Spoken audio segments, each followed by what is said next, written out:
Azizlar, bugungi kunda mana yaxshi niyat bilan haj, umra safarlariga xalqimiz borib kelyapti. Mana shu safarlarimizni ham dabdabaga aylantirmasligimiz kerak.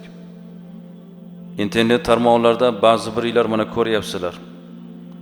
Safarga, umraga, safarga borib kelishyapti yoki hajga butun mahallaga poyondoz yozib, gilamlarni olib chiqib, ko'rpachalarni olib chiqib, hattoki bolalarni yerga qo'yishib, ustidan o'tib ketyapti hoji ota, hoji onalar. Butun mahalla bir 500 metr masofaga poyondoz yozib qo'yishgan. Odamlar uyidagi gilamlarni, ko'rpachalarni ko'chaga olib chiqishgan. Bu bo'lmagan narsasilar. Bu qanday gap endi? Jumaga kelasizlar, jumaga borib kelasizlar, hayitga chiqasizlar. Hajga, umraga borish ham bir ibodatni qilib kelishdi endi. Endi shuning uchun shunaqa qilish kerakmi axir?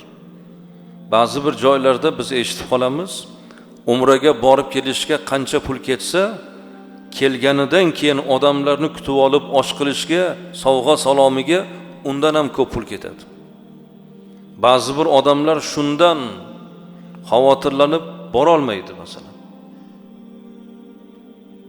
Umraga borib kelsa, hajga borib kelsa, osh bersin, dabdaba qilsin, eli xalqni chaqirsin degan gap yo'q azizlar. Mana sekin-sekin o'rgandik-ku, 3 kunlik o'tirishardi. Hayitlarda 3 kun o'tirishardi. Sekin kamaytiryapmiz. Shu narsani ham yo'qqa chiqarishimiz kerak. Endi borib kelsa Alloh qabul qilsin.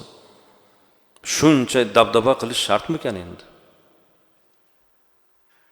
Bu narsalarni biz ilm bilan tushunishimiz kerak. Insof bilan tushunishimiz kerak bo'ladi.